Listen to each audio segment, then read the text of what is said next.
Again, so we're still working on Lennox model number SL280UH135V60D-03. Okay, I have done many videos, you can watch them, regarding the other sections of the furnace. This video in particular is gonna be about the heat exchanger. I will show you how you can remove the heat exchanger. Okay, stay with me just 1 second.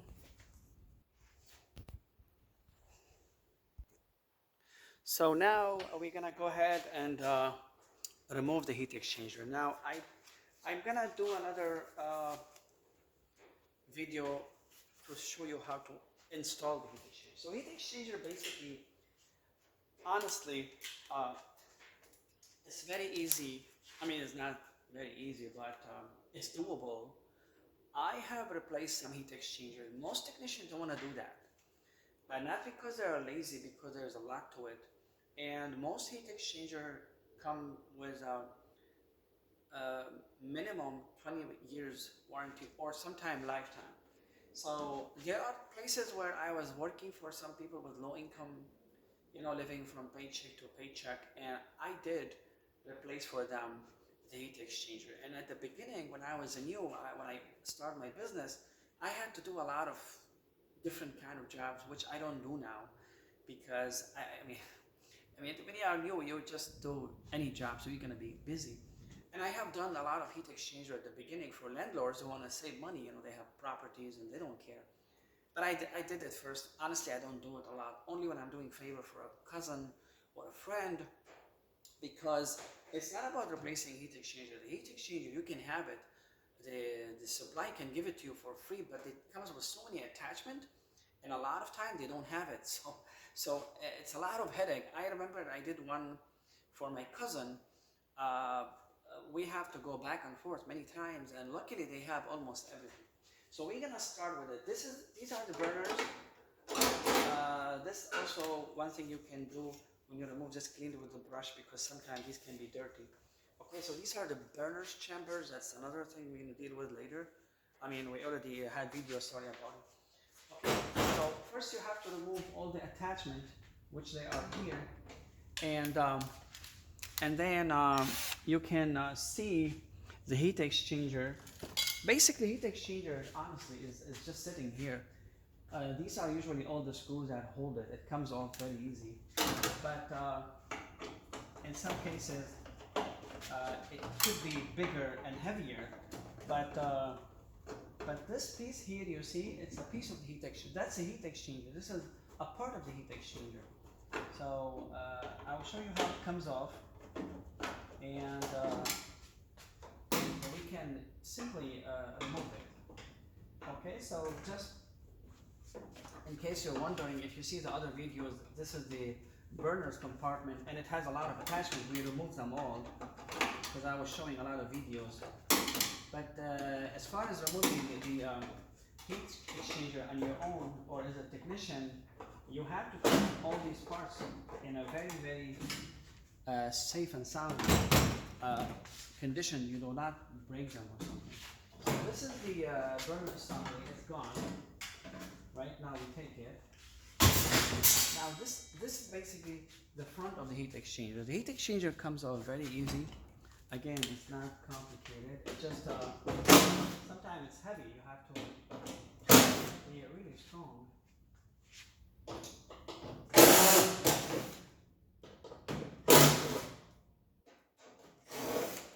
Okay, so when you remove this guy, there are another two screws here. Oh, actually, these are the screws of the blower motor.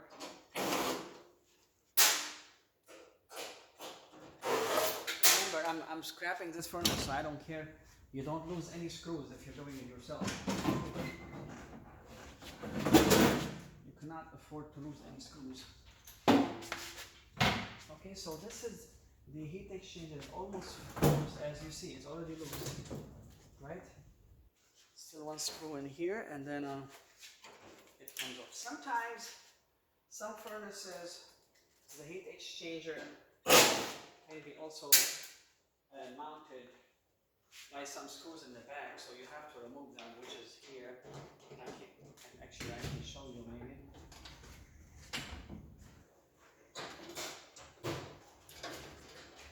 So these are the screws that are holding the other section of the heat exchanger, so you can remove them, I believe, and the heat exchanger will come off. These are baffles, like a small baffles. Don't forget to put them back, because basically what they do, they will direct the air to go a certain direction. Okay, so now, again, heat exchanger is replaceable, and I saved a lot of people, honestly, money, because a new furnace can cost, I would say, minimum $2,000, sometimes $3,000, if it's just a standard furnace. You know, if it's a high efficiency, it's more expensive. Now, these are all the attachment I'm talking about. Sometimes they don't come, they don't have them.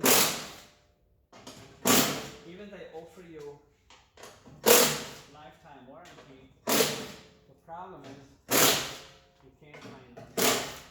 You don't have to remove them, but I'm moving it just in case. So maybe it's going to be less heavy. So these they come off. Okay, these all they come off.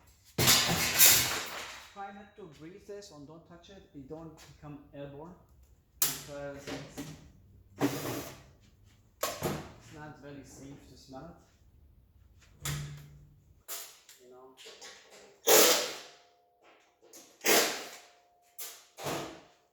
I don't want to scare you, but you know,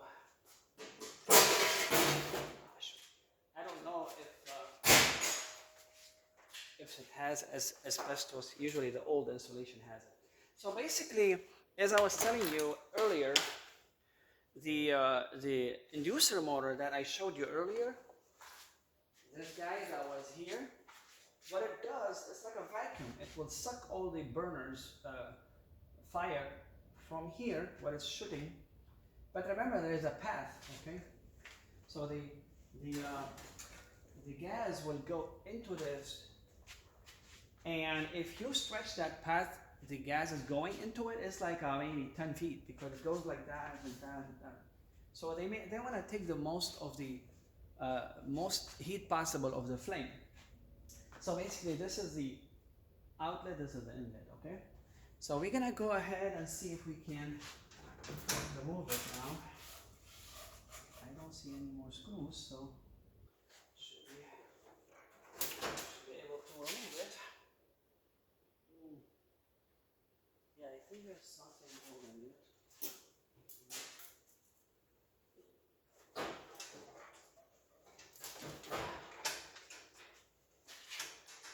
Yeah, all the screws are moved.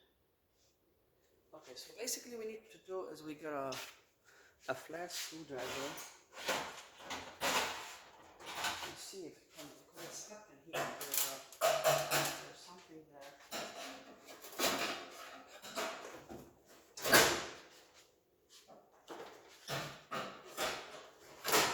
See, it's moving, so it's out.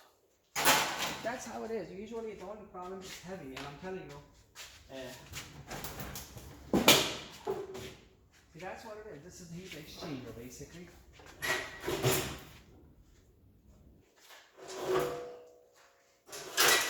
See, as I was telling you, this is the heat exchanger. See, the flame goes in here, and it travels in here. Now, one of the indication, I know maybe if you have to watch the other videos to understand what I'm talking about. One of the indications that the gas pressure was too high, you can see wear and tear in here. So that means the gas pressure was strong. See, that's one of the reasons I was telling you what usually, number one, that shorten the life of the furnace is the gas pressure is not adjusted. Same thing like I was telling you, if you have a small pan, you're putting only a couple eggs in it, and you don't have to use the biggest iron oven, you don't have to turn the gas all the way, and you're gonna fry it. But if you adjust it perfectly, you're gonna cook better, you're gonna save gas. Same thing with these guys. This is nothing. I have seen places you can see it's like really like you can see almost this thing gonna crack. And a lot of time heat exchanger crack, which causes carbon monoxide leak, is because the flame was too strong. Nobody adjusted it, and I think I have to do a special video for that. When you adjust the flame pressure, the furnace will work, will still heat your house, and it's gonna be much cooler. So this is one sign of the temperature of the burners was too strong. So this is the other side of the heat exchanger. So basically, these are the baffles that I removed. They were here, so they cause the air to go this way. Okay, you have to put them back in case you are changing the heat exchanger. Now, one thing I want to tell you about carbon monoxide, when they tell you, hey, there was a carbon monoxide leak, what usually happens is going to be a crack in here. When there's a crack in here, the fresh air goes in. Usually it comes in here, and this is really hot, and that's how you have heat. You know, the fresh air comes in and goes into this guy, this area, and this is very hot and heat the house.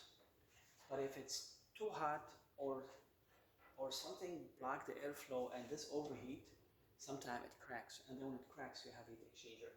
The other thing I want to tell you that's why we have very low carbon monoxide deaths, thank God, is because of this motor here. So why do you think the federal government pushed for the inducer motor, like I think 30 years ago?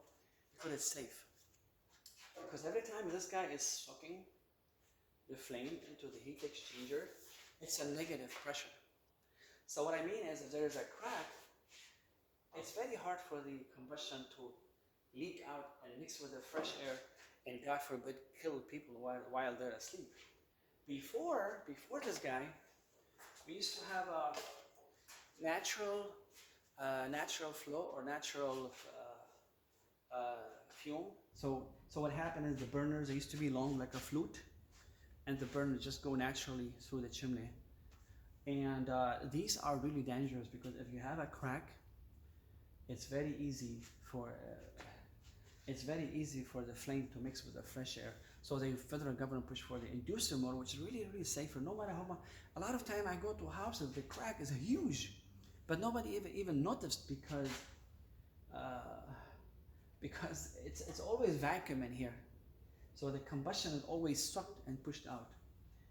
Okay, so that's what you need to know about the heat exchanger. Basically, that's what it is, as you see it, right? And it's a little baby. And then if you put it back, it's the same idea. You have to put everything back. Maybe these you don't have to remove them. Sometimes I remove them because it's on my way. So basically, when you get a new one, you just put it like that. Very easy. And if you're lucky, if you have it complete, like this one is not really complicated. There's only one pan on it, or one cover. But carrier ones, they have so many attachments. Carrier, basically, they're gonna give you the heat exchanger. I mean, not all of them. Some models, they're gonna give you like maybe 15, 16 pieces. You have to build it yourself. I don't know if this is like that, I don't know, but I think this usually it comes like this, and you're gonna make sure that it goes in the place, and then you mount it. Now here, let me show you something so you know. Here, when you put the heat exchanger, there are some small lips in here. You have to make sure they go in, and then you push it and you screw it. Now here there is another lip, but I damaged it. It just bent the other way, so at least you get the idea. Okay, so heat exchanger video for Lennox. I think that's all what you need to know. Now, again, as I was saying, see, there's something here that was wrong. Looks like one of the burners were really